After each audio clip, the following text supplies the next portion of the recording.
Hi everyone. So hopefully everything's going to go well with the taping. I always get nervous when we do so many videos. We're going to pick up object-oriented development again. Object-oriented programming is another term that we're going to use. OOP and OOD. Last time around when we picked this, when we were looking at this, we finally revealed what the whole point, large part of what this course is going to be about. We're looking at objects.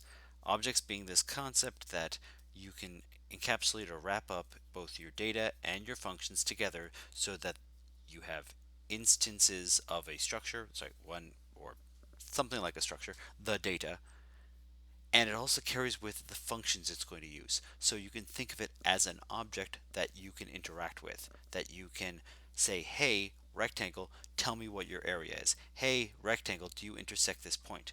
Hey, rectangle, what color are you? That sort of thing. And that seemingly simple idea changes everything you do, especially if you're a front end developer, because it's how you actually view the world. You do not think of the world as a series of procedures. Normally, most people think of objects in space that they're dealing with, and you pick up your glass of water, you close your computer lid, you boot your computer. It is an object and you interact with it. So we were looking at strings. We also looked at cin and sout, all of which were objects as well. I talked way too much about cars, and then we did a live coding example, which I'm going to revisit. Well, make sure hopefully I revisit this time.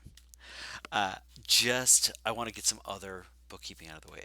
Much like when we learned things in 1400, there's only so many ways you can start up this new concept before you have to just throw a whole bunch of new information, and eventually it sort of comes into focus. Or I need to improve how I make my lectures.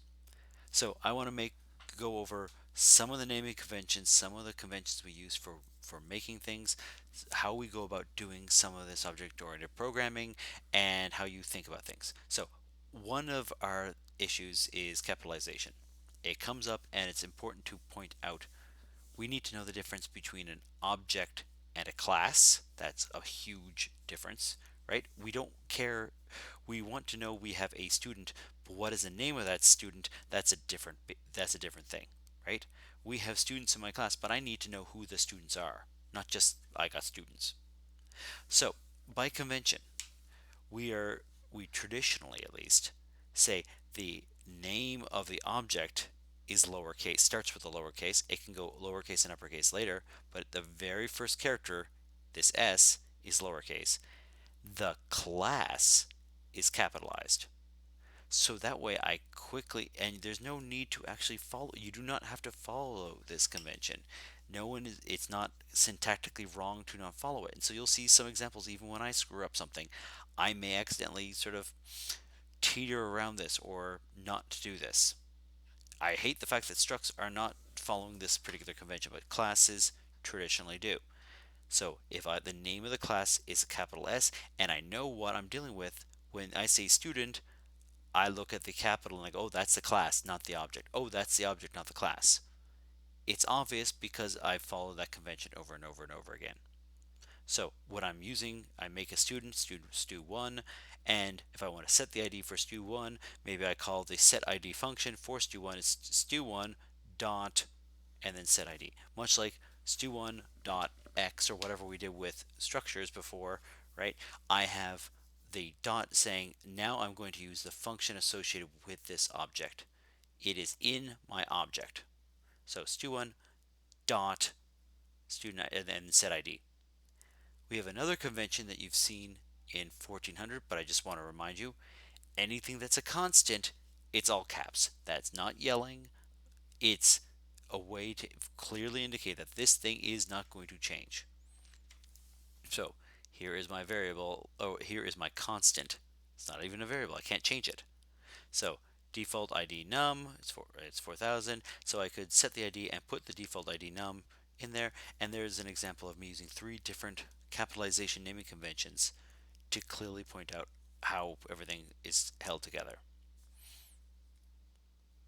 By the way, if you ever want to see other class examples, vectors, if you haven't had a chance to look at those, we're going to look at them later in the term, but if you've ever seen them in C++ before or in other examples, you'll see people talking about vectors. They're other objects. Vector v is equal to new vector, and I do some stuff. A vector, by the way, in case you thought, hey, arrays are a pain, I wish I didn't have to figure out how to resize things. If I add two other items, I shouldn't have to resize everything. Well, arrays are your friend in that case. An array allows you to delete elements, add elements dynamically, and I like to point out things about arrays. One of the things I like to point out is I have no idea how they're implemented. I sort of have a hint or I have a clue how it's implemented, but not really. I don't know for sure. If you look at an array list in Java, another language, but still same kind of idea, it's this concept of I have a data structure that holds stuff. How does it hold stuff? I don't know. Quite frankly, I don't care. That's the point. I don't want to know how my car works. I just want to drive the damn thing. A vector is the same sort of thing. How do strings work? I don't know. I don't care. I just want to use it. I want to store a string. I want to be able to change my string. I want to be able to concatenate things with a string. I don't want to have to figure out how it works. That's the benefit of one of the other benefits of objects. I can obfuscate. I can hide all of that, all the weird quirks, all the oh well you use that kind of for loop. That's when no, I don't care. Just give me the tool for the job. I don't care how it's put together. Now, some people do. Great, go for it. Care all you want. But quite frankly, there's too much code for me to look at, for me to do my job. I need to, at some point in time, I have to just give up and trust some things on faith that the vector class was put together in some reasonable way.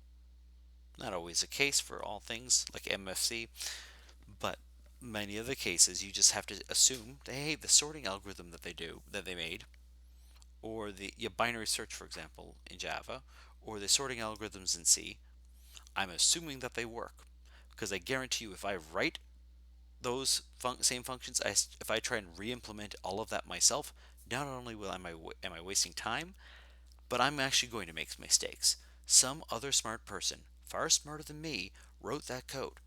They could be wrong, but I'm more likely to be wrong than they are. So just use their code. The point is you don't have to know how it works. Okay, so and maybe for example, other examples might be state data for a game. So for a particular game level, what's the state of the game? Did I get the Master Sword? Did I get this? Did I get that? Did I get this? Right?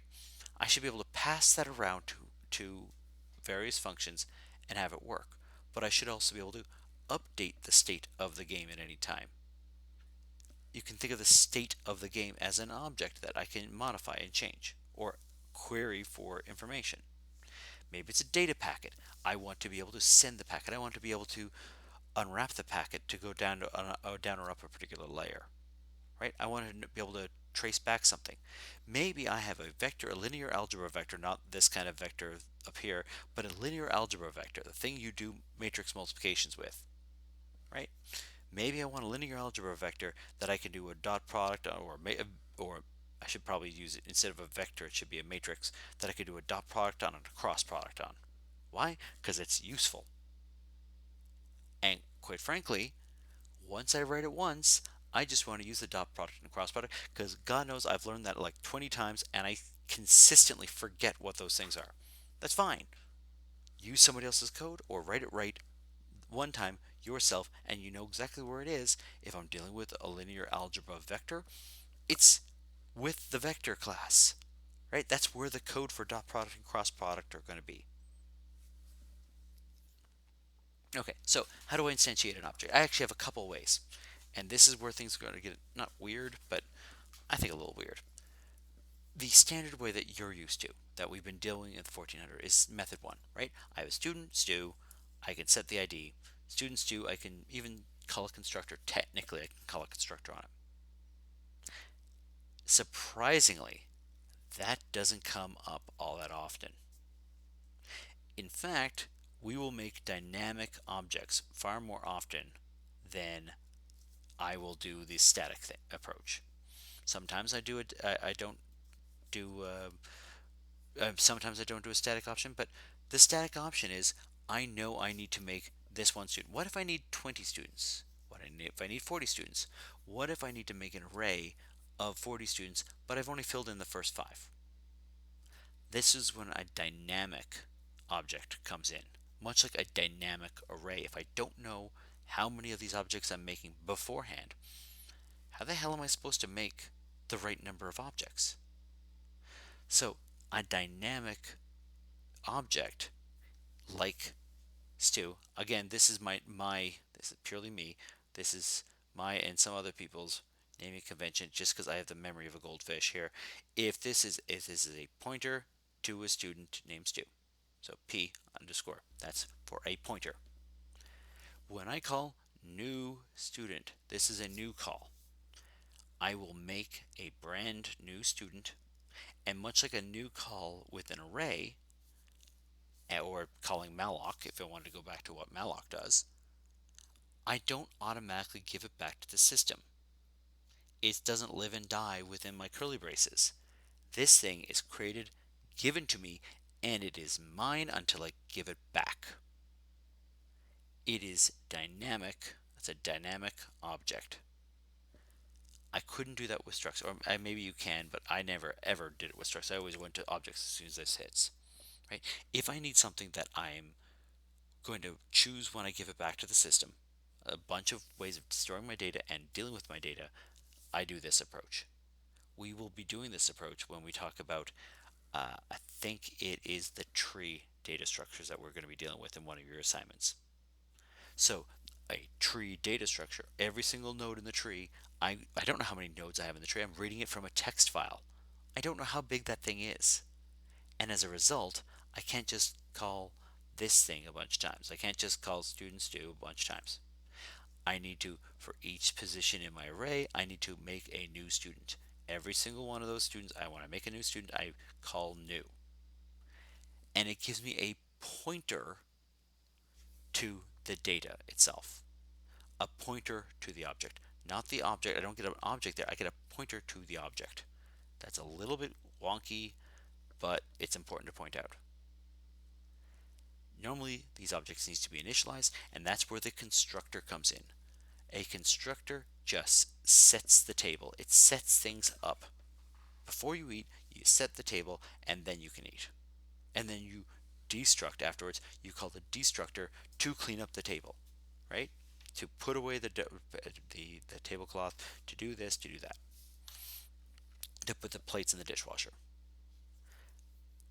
The constructor has the exact same name as the class and looks just like me putting the class in there. In fact, I have a constructor in my previous example where I had, I think it was, so it's BIT2400 in my class.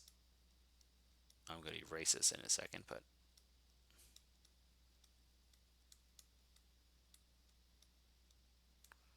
and then I had something like 2400, and then I actually had things like int x pos dot dot dot. All right. This is a constructor, as in when I make a rectangle, I'm going to call this function. It is a setup function. We'll look at constructors more, but I need to expose you to all these things like a scattershot overview of objects, and then we'll go over the individual parts. So a constructor is called whenever I call new, I'm going to call a constructor. It might have nothing in it, a blank constructor, or it might have a bunch of stuff in it, a bunch of different parameters.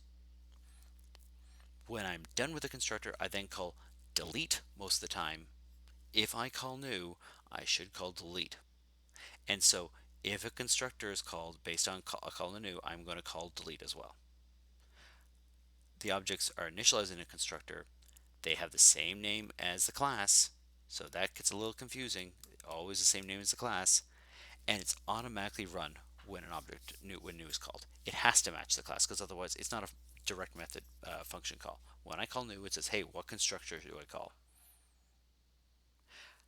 Constructors also reserve memory and initialize variables and set everything up.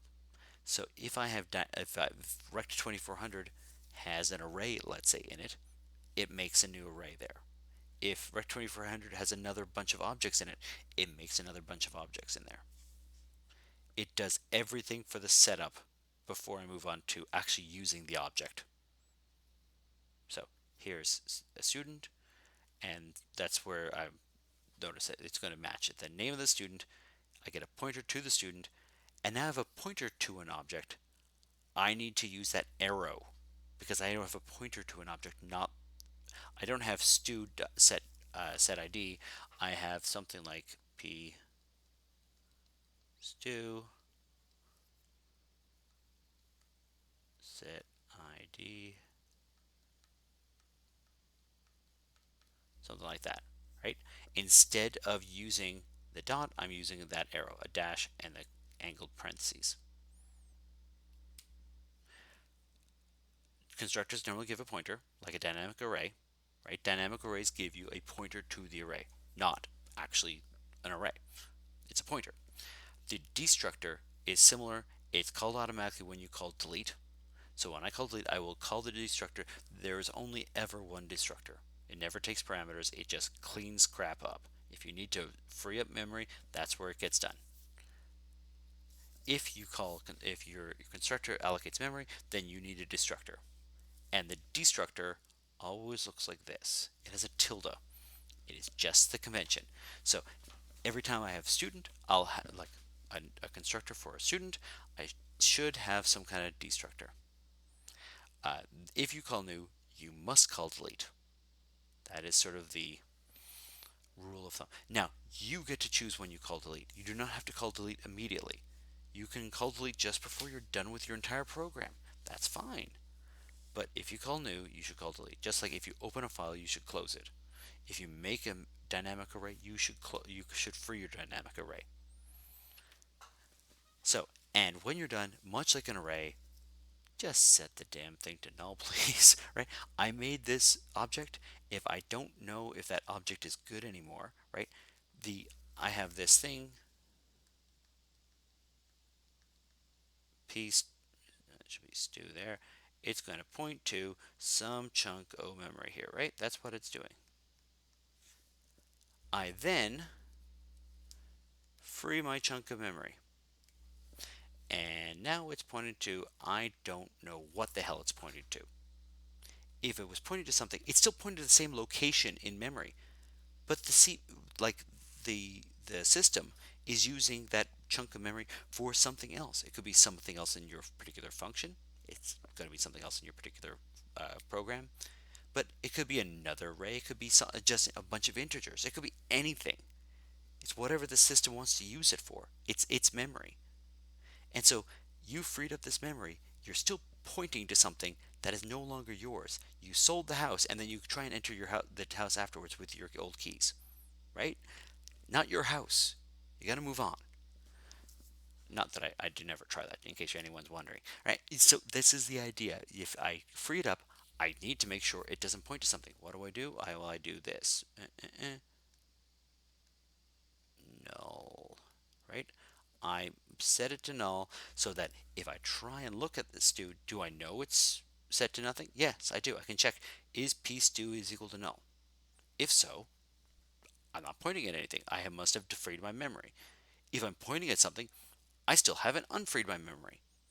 It's fairly simple. As long as I make sure it's always null after I delete something, I know for sure I've cleaned things up. Otherwise, you get this like, what is that scrap of paper for? I don't know. I wrote that 2 weeks ago. It could be something important. It might not be anything important.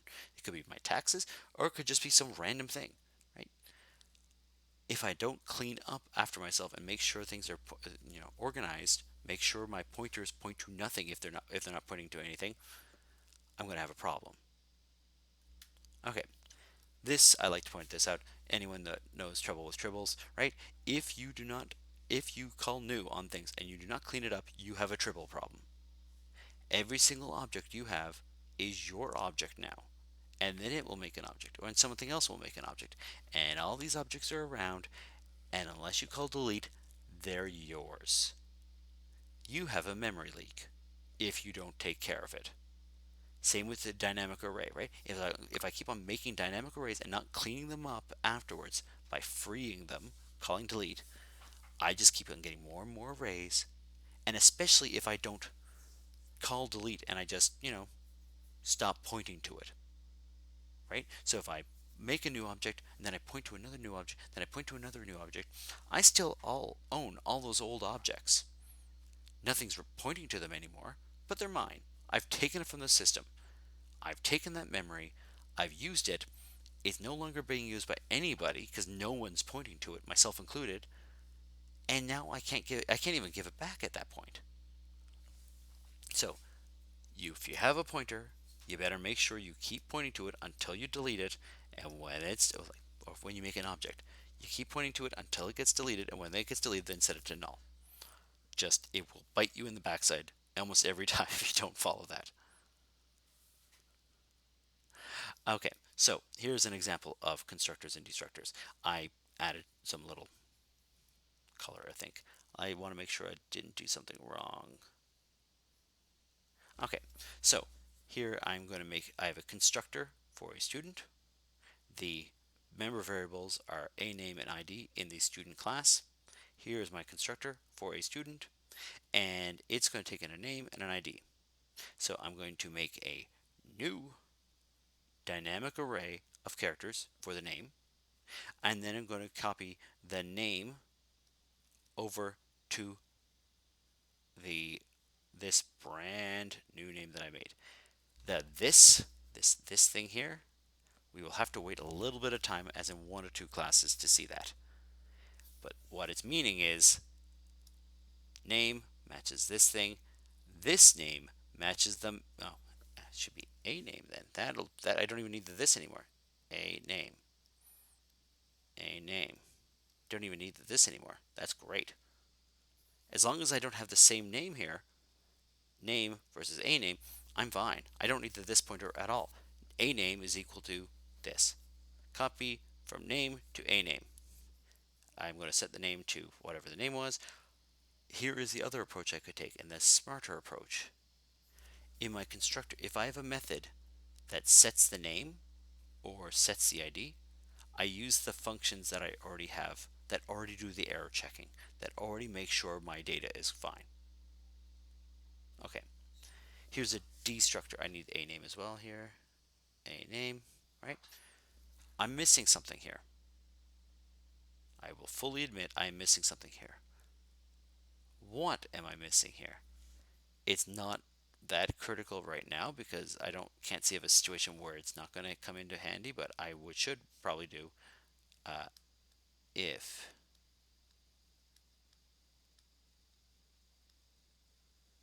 a name, or if a name is not equal to null.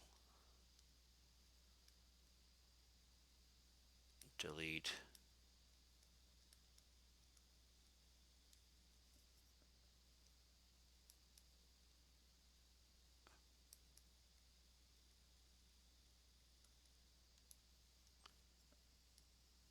The whole reason for that being, if I have a name, if I have this a name, and if it is null, let's say somehow I have already deleted the array somewhere else in my code, I can't call delete. It's already null. So I want to make sure that I'm double checking. I have some error checking in there. Okay. And by the way, calling a new student, hey, student stu1 is equal to new student David Sprague 4000. And then I can just get the ID for my student because I know that this object has some ID, and I can get the ID from a method. We will see why we use a method very soon. Well, hopefully very, very soon. Just letting you know, so let's do this. Delete.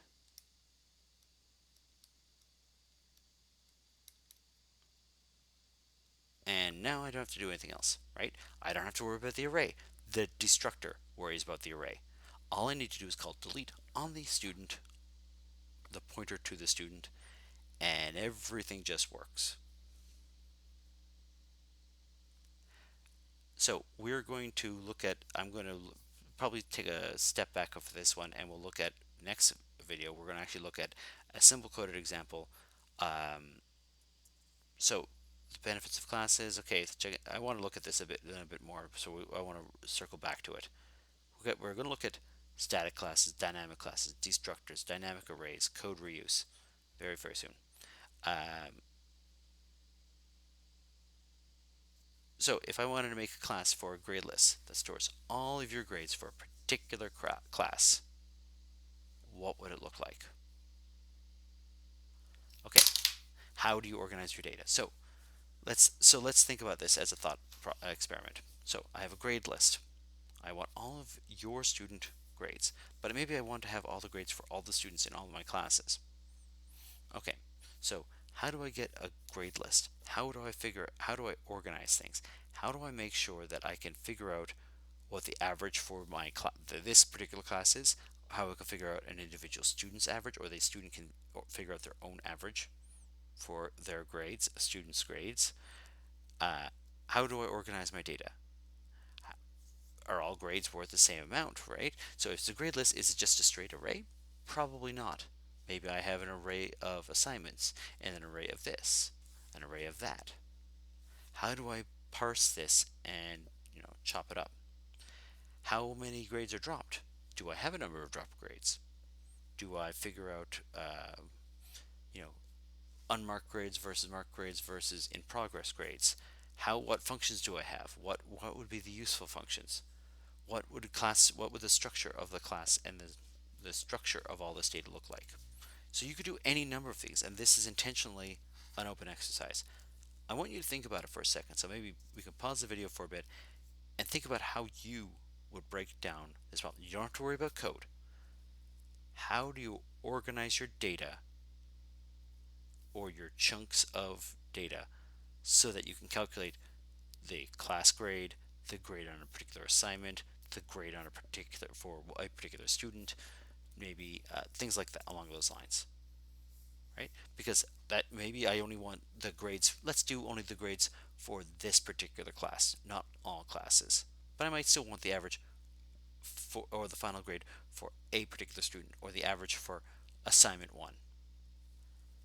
How would I organize my data, and what functions do I need? Okay, I'm waiting a little bit just to see if people would pause the video and try it out. Just grab a piece of paper to do so. So what might I want to do? I might want to have, what I probably want to do is I want to have, let's do an array of student grades. Each one of these will be a student grade, so I can make a dynamic array of student grades, and each student grade will have certain information on the student grades themselves. So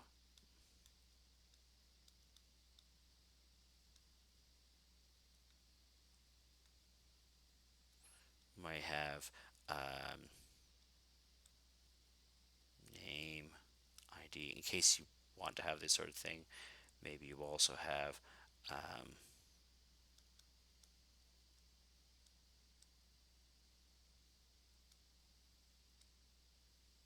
maybe you have assignment grades, maybe you have quiz grades,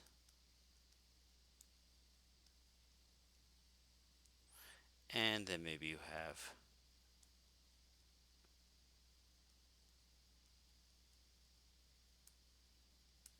etc., etc.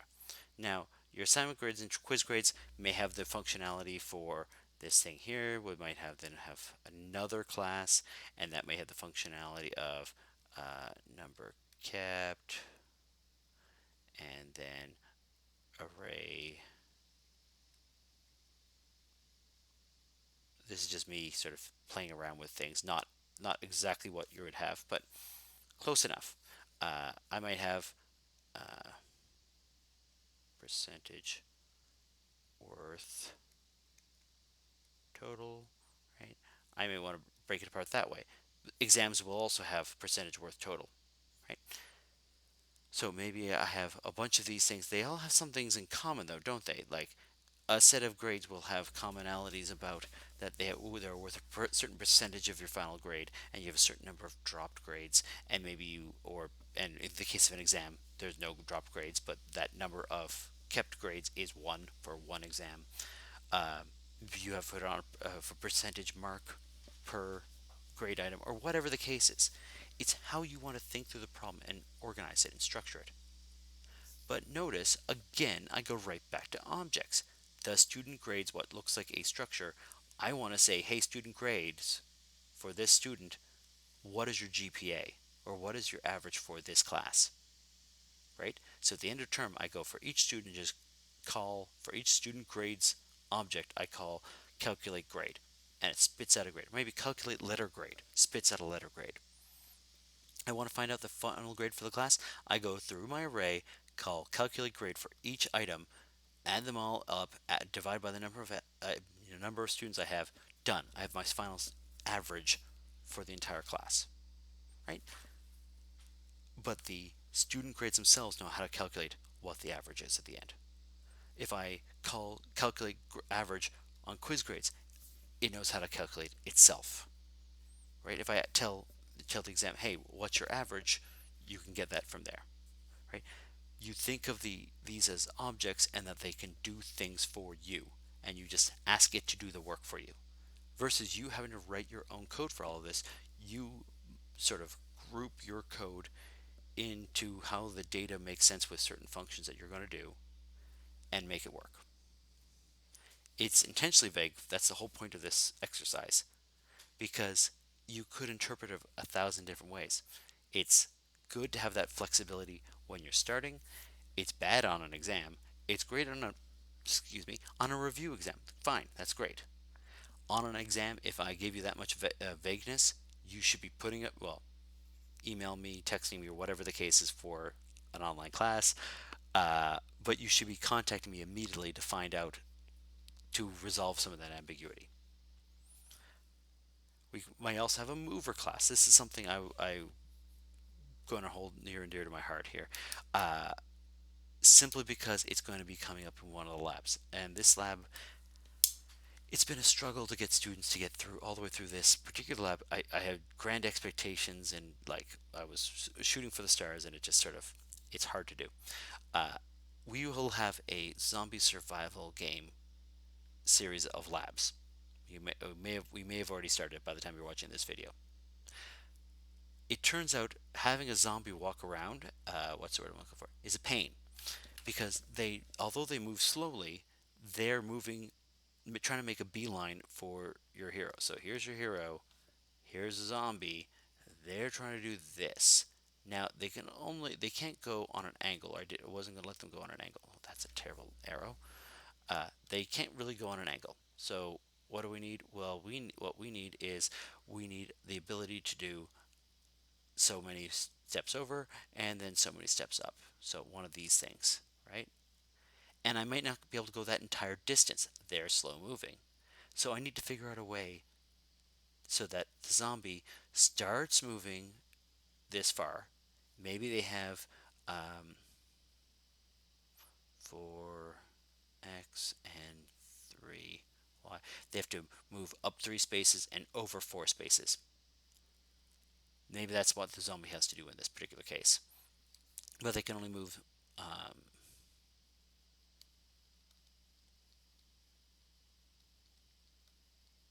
but the zombies only move 2 spaces. So they can either move 2 spaces in the y direction, they can move 1 space in the x and 1 space in the y, they can move 2 spaces in the x.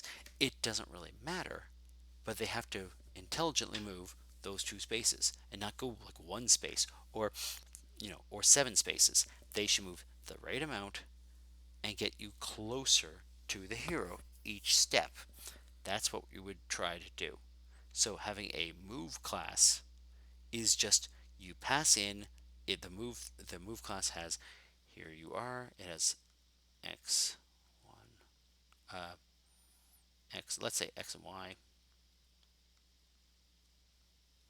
It has a dx dy for destination.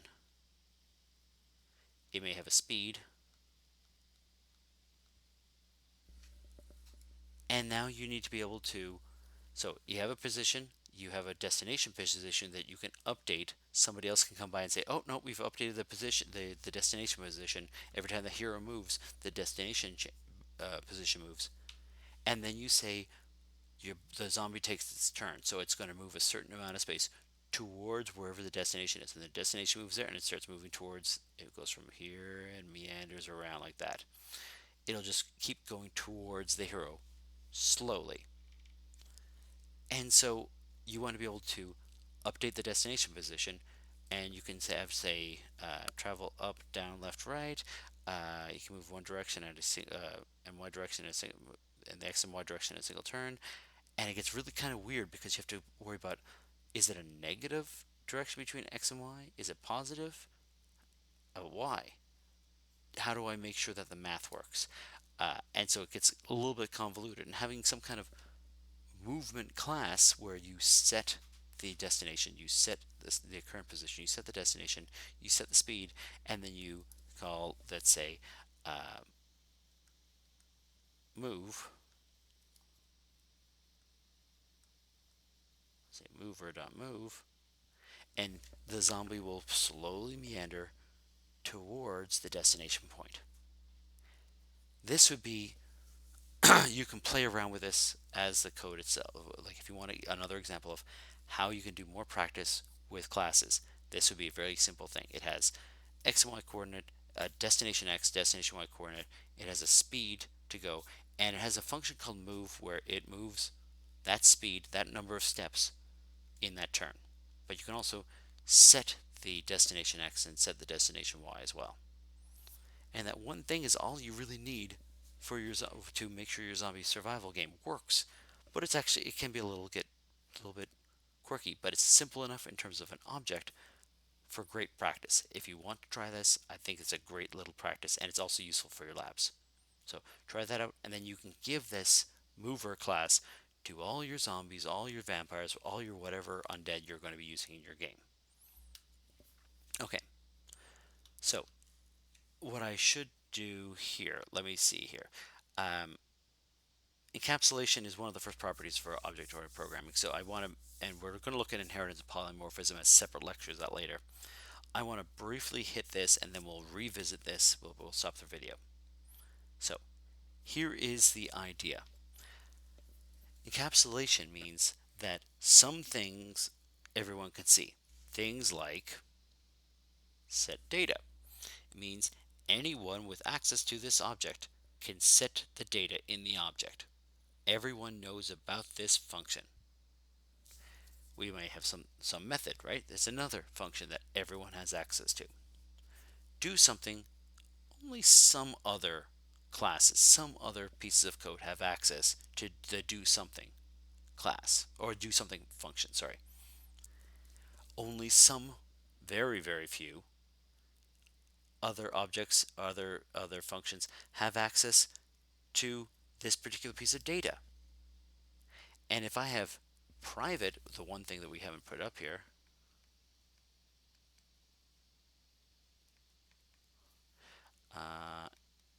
int my ID, if I have something that's private, nobody other than I have access to this. This is like your social security number or social insurance number. I went back to the US for a second. Social insurance number, right? You should not be giving that out to everyone.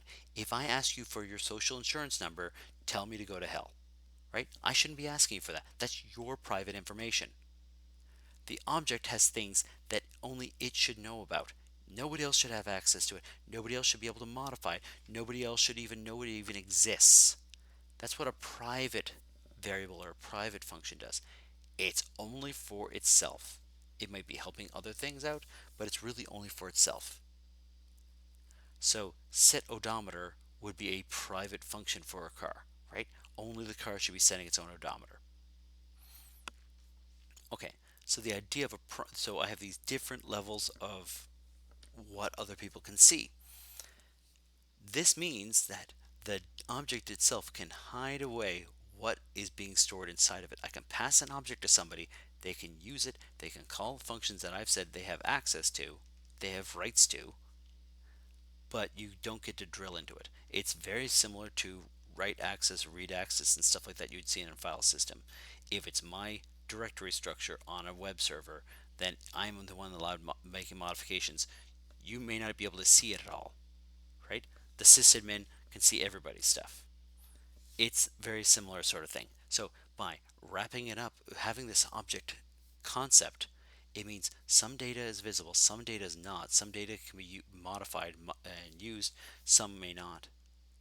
And that means that changes a lot of how I look at things, because it means I want to have these little blind sort of boxes. I want to have this piece, this object, then communicates with this object, which then communicates to this object. And I am literally using these kinds of arrows and these kinds of boxes when I'm doodling this kind of stuff up myself. I'm not worried about the variables. I'm saying this thing talks to this thing somehow. And I can get this high level view of this doohickey talks to this doohickey. How does a doohickey do things? I don't care. I can get a high level view of how these things talk to one another, and then I can drill in later and figure out what the actual code looks like. But the code and the structure, the architecture, if you will, of everything is different. So if I'm designing a building as an architect or a civil engineer, if I'm building something, I have a high level view of stuff. I might be designing the overall structure of things. The person pouring the concrete or the person building this one little part may not know the high level structure. They have to do a great job on that small level structure. But the person doing the high level structure, building the building, doesn't want to know how the concrete is being poured. They don't want to know the minutia of that particular set of stairs. They're assuming it's going to work. They should. The other person's a professional. And so what I get is a higher level of abstraction by having encapsulation. So uh, we're gonna go back to this again in a second. We will look at some of those previous coding examples, and I'll go over some other code. Next time around, we're not even going to do this one. So we're going to create a class. We're going to look at some classes. We're going to look at header files and CPP files and the multiple class way of doing programming. That's what we're coming up to next, and we're going to look at more coding examples because I think that's the next thing is I can talk all I want. We need to see this in action a bit more. Okay? All right. Thank you, everyone, and I will talk to you guys soon.